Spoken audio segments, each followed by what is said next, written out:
واللي يرفض يتعذب لغايه لما يسمع الكلام او يتقتل. بقول لك ايه، ما تيجي نفصل شويه من حكاوي السفاحين والجرايم؟ لو ما شفتهمش كمل الفيديو ده وبقى ارجع لهم عشان فايتك كتير. وتعالى نروح لواحده من الحكاوي التاريخيه المثيره للجدل واللي مزعله بيني وبينك اخواتنا الكمايته، حكايه الفتح او الغزو الاسلامي لمصر. وده اللي انا هسمعه منك انت تحت في الكومنتات بعد ما تسمع تفاصيل الحكايه. بس خليك جدع وانزل اعمل لايك، ولو انت من الكمايته استنى شوف الفيديو الاول وبعد كده بقى اعمل ديسلايك براحتك، وانزل اشترك في القناه لو لسه مش مشترك قبل ما الشهره تغيرني والاشتراك يبقى بفلوس. صلي بينا على النبي. في يوم من الايام كان فيه مكان اسمه مصر. مصر دي كان فيها واحده من اعظم الحضارات في العالم، فيها كل اللي ممكن تتخيله: اهرامات، علوم، هندسه، طب وفن. والمصريين كانوا ملوك في تنظيم دولتهم وعملوا جيش قوي قادر انه يحمي الحضاره دي. بس مع الوقت الحضاره دي بدات تضعف، ومصر الايام جت عليها جامد وحكمها فراعنه ما كانش هاممهم غير خناقات على الحكم، وسابوا البلد لكلاب التاريخ ينهشوا فيها. مره الهكسوس وبعدهم الاشوريين والفرس قالوا اشمعنى احنا. الحروب والاحتلال واحد ورا التاني خلى اقتصاد مصر في الارض، لغايه لما يجي يوم في القرن الرابع قبل الميلاد والاسكندر الاكبر هيدخل مصر. المصريين عشان الذل والبهدله اللي الفرس كانوا معيشينهم فيها كانوا شايفين ان الاسكندر جاي يحررهم، وفرحوا واستقبلوه كبطل من الابطال. وتمر السنين ويموت الاسكندر الاكبر، وهيمسك من بعده حكم مصر واحد من القاده بتوعه اللي هو بطليموس. مش من هنا يا لمس.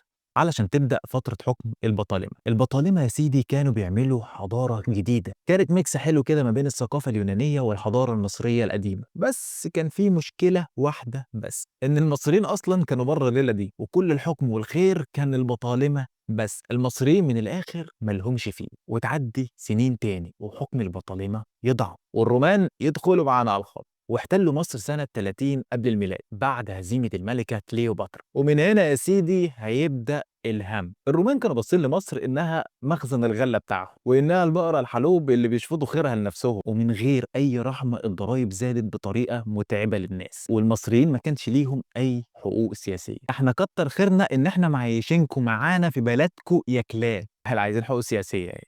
مع الوقت لما انتشرت المسيحية في مصر معظم المصريين كانوا مسيحيين أرثوذكس، بس الإمبراطورية الرومانية كانت مذهب ملكاني، وطبعا كله لازم يكون ماشي زي الإمبراطورية الرومانية. واللي يرفض يتعذب لغاية لما يسمع الكلام أو يتقتل. فضل المصريين عايشين على كده، اضطهاد ديني وظروف اقتصادية وسياسية منيلة ب60 نيلة. في نفس الوقت ده كان نجم الدولة الإسلامية بيعلى وقوتها بتزيد. ومن بعد وفاة الرسول صلى الله عليه وسلم الدولة وسعت حدودها بسرعة كبيرة، ونظامها كان ناجح، والمسلمين كانوا معلمين على كل الامبراطوريات القديمة زي الفرس وزي الروم. وده اللي جاب فكرة دخول مصر في دماغ سيدنا عمرو بن العاص، واللي كان قائد داهية، هو اللي فتح الشام وكان عارف قيمة مصر كويس قوي. ومش بس علشان الخير اللي فيها، عمرو بن العاص قال للخليفة سيدنا عمر بن الخطاب: مصر مفتاح الشام، ولو وقعت في ايدينا هنأمن حدودنا ونقوي دولتنا. بس عمر في الأول رفض، لأنه كان خايف إن المسلمين يتشتتوا في معارك كتيرة وفي الآخر يخسروها كلها. بس بعد شوية عمرو بن العاص أقنعه،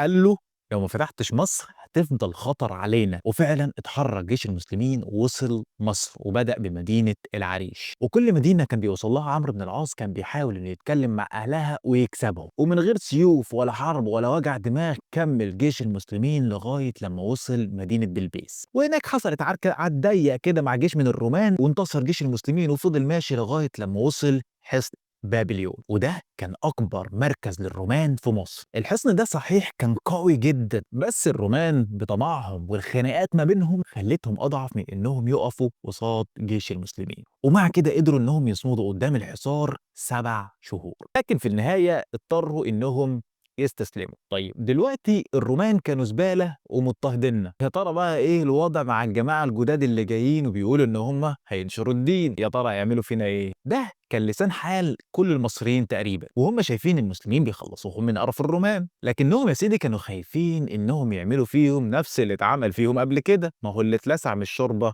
ينفخ في الزبادي. اللي حصل بقى ان بعد دخول المسلمين مصر انضمت للدولة الإسلامية. بعدها هتتغير حاجات كتير. بالنسبة للدين، المسلمين ما ضربوش حد على ايده وادوا الامان للاقباط. طب بالنسبه للضرايب اللي الرومان كانوا مبهدلين المصريين بيها، المسلمين قالوا احنا هنستبدلها بالجزيه، ودي هتكون اقل بكتير من الضرايب القديمه. انا عاوز اعرف بقى من وجهه نظرك، ده احتلال والّا تحرير؟ وهل فعلًا الفتح الإسلامي كان تحرير للمصريين من ظلم وقهر الرومان، والّا زي ما بيقول إخواتنا الكمايتة كان احتلال علشان مصالح الدولة الإسلامية؟ أنا عاوزك أنت اللي تنزل تقول لي الإجابة تحت في الكومنتات، ولو وصلت لغاية هنا في الفيديو تبقى صاحبي حقيقي وحبيبي، وعلشان كده يا سيدي أنا عاوز أتكلم معاك شوية من قلبي برّه عن الحكاية. أخوك اسمه محمد، والشغلانة صيدلي، بس بعيد عنك يا مولانا رغاي رغي. فبصراحة عشان الناس ما بتستحملش إنها تسمع رغي وبيصدعوا مني، وفي الآخر خالص بيقولوا إن أنا صداع وباقعد أتكلم كتير، قررت إن أنا أعمل قناة يوتيوب وأتكلم فيها